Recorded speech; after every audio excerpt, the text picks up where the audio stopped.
हमारी दुनिया आज बहुत ही अजीब बन चुकी है। यहाँ पर एक इंसान की वैल्यू जितनी है उससे कई गुना ज्यादा वैल्यू है कागज के टुकड़े की, जिसे हम पैसा कहते हैं। और तो और ये पैसा भी हर जगह पर समान नहीं होते। अगर आप भारत में हैं तो आप पैसे को रुपए कहेंगे, अमेरिका में डॉलर, दुबई में दिरहम और पता नहीं कितने ही सारे नाम हैं। पर आज की दुनिया में इन सभी पैसों में से अमेरिका का डॉलर सबसे महत्वपूर्ण बन चुका है। ये तो हम सभी जानते हैं कि डॉलर दुनिया का रिजर्व करेंसी बन चुकी है। पर आखिर डॉलर ने जीरो से हीरो तक का सफर कैसे तय किया? तो सोचने वालों, आपका स्वागत है हमारे चैनल सोचने वाले के पहले वीडियो में। मैं सोमदीप, आपका दोस्त और होस्ट, आपका इजाजत लेकर शुरू करता हूँ आज का video titled how did the dollar become so powerful and how रूपी विल रिप्लेस इट। तो मेन मुद्दे पे आने से पहले आपको ये समझने की जरूरत है कि कैसे हम इंसानों ने कागज के एक टुकड़े को इतना वैल्यूएबल मानना शुरू किया, क्योंकि वो असलियत में तो कागज के टुकड़े के अलावा कुछ है ही नहीं। अब मान लेते हैं कि आप किसी सुनसान टापू पर फंस चुके हैं, तो ऐसे हालात में आपके पास लाखों करोड़ों रुपए होने के बावजूद भी आप उसका कोई भी फायदा नहीं ले पाएंगे। लेकिन वही सेम अमाउंट का पैसा आपको समाज में क्या कुछ नहीं दिला सकता। अब ऐसा इसलिए होता है क्योंकि हम इंसान ये मानते हैं कि पैसे की वैल्यू होती है, और ऐसे ही जब सभी के बिलीफ के चलते किसी चीज की वैल्यू क्रिएट की जाती है तो उसे कहते हैं टिंकरबेल इफेक्ट। दरअसल साल 1904 में पीटर पैन नाम का एक प्ले था जहाँ पर ऑडियंस के बिलीफ के कारण एक परी मरते मरते बच गई थी, और उस परी का नाम था टिंकरबेल, और वहीं से ही टिंकरबेल इफेक्ट का नाम आया है।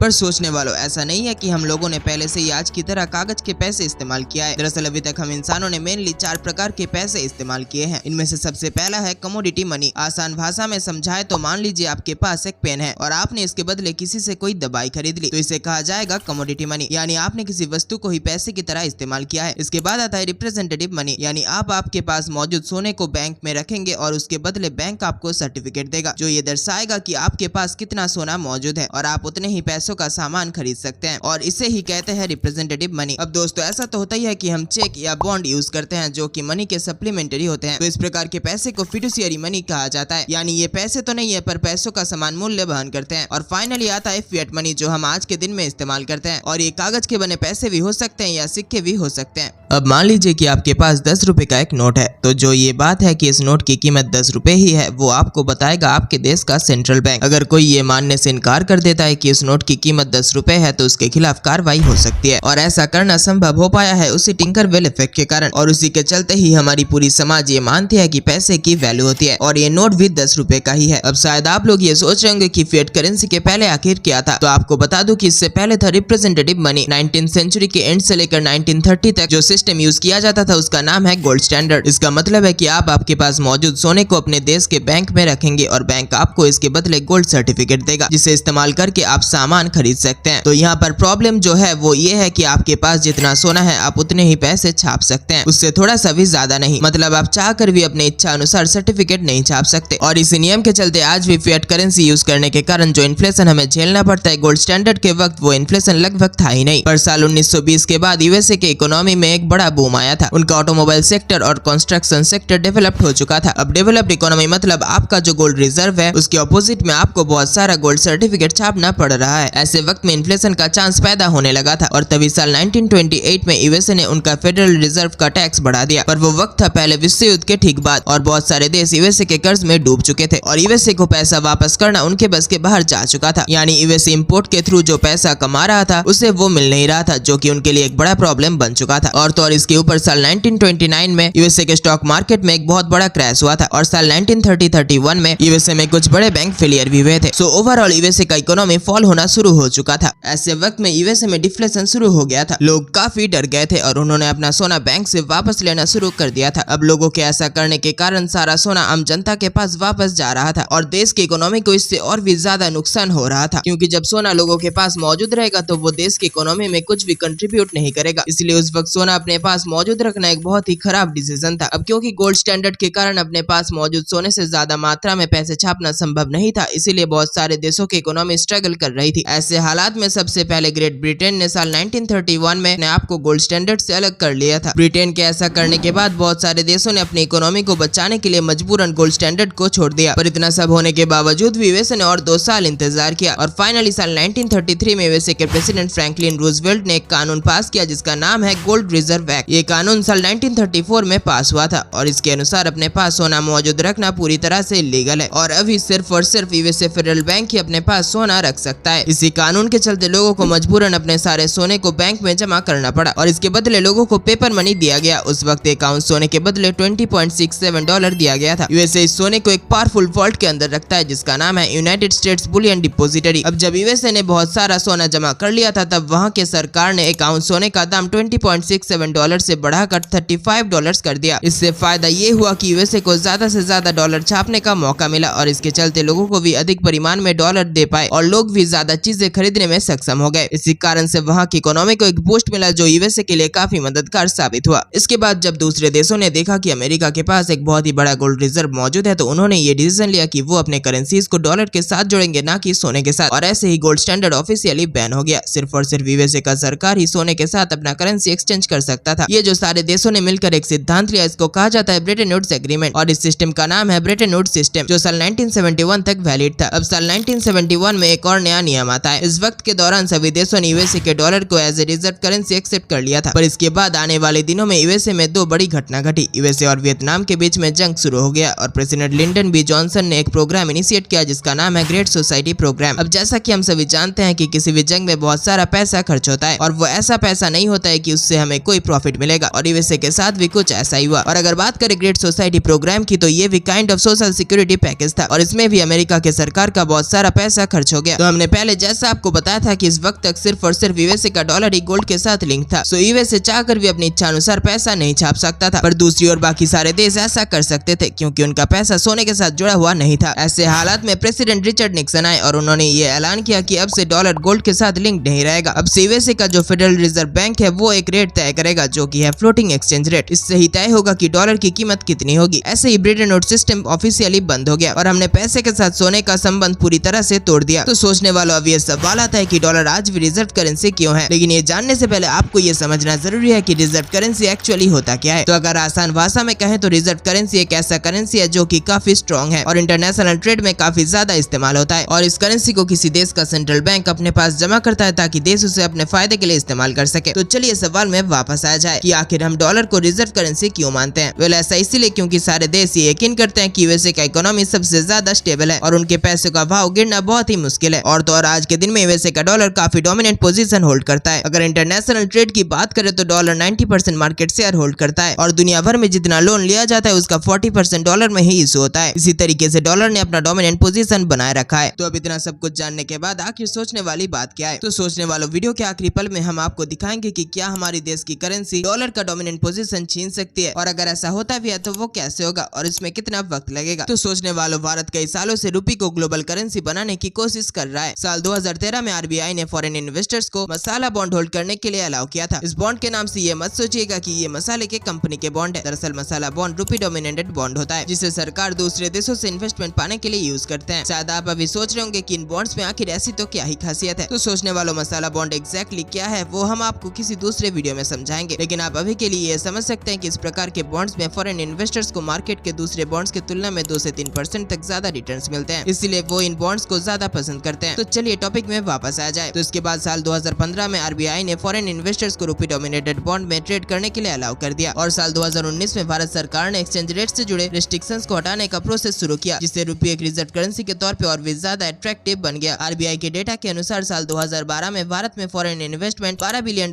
से बढ़कर साल 2020 में $80 बिलियन हो चुके थे। अब जैसे जैसे भारत में ट्रेड और इन्वेस्टमेंट बढ़ता जाएगा वैसे वैसे रुपये इंटरनेशनलाइजेशन की ओर बढ़ता रहेगा। अगर आज के दिन की बात करें तो 18 देश रुपये में ट्रेड करने के लिए तैयार है और उन देशों का नाम है Malaysia, Mauritius, Myanmar, United Kingdom, Russia, New Zealand, Oman, Sri Lanka, Seychelles, Singapore, Tanzania, Uganda, Botswana, Fiji, Germany, Guyana, Israel और केनिया। जो रुपये साल 1999 में वर्ल्ड ट्रेड शेयर का सिर्फ 0.2% ही होल्ड करता था वो आज बढ़ के 1.6% हो चुका है और ये परसेंटेज आगे चलकर और भी बढ़ने वाला है। फेमस इकोनॉमिस्ट नोरियल रूबिनी ने तो ये तक कहा है कि रुपये के राइज के कारण आगे चलकर डॉलर का ग्लोबल शेयर 60% से घट के 20% तक हो सकता है। उनके हिसाब से आज इंडिया जिस ग्रोथ रेट से आगे बढ़ती जा रही है उस हिसाब से अगले दशक तक इंडिया का ग्लोबल प्रोडक्शन शेयर 15 से 20% तक होगा। अब इस सबसे एक बात तो साफ है कि इंडिया और रुपये का फ्यूचर आगे चलकर बहुत ही ब्राइट होने वाला है। तो सोचने वालों, आपको इस बारे में क्या लगता है? क्या रुपये डॉलर को पूरी तरह से रिप्लेस कर पाएगा? हमें कमेंट में अपना राय जरूर दीजिए।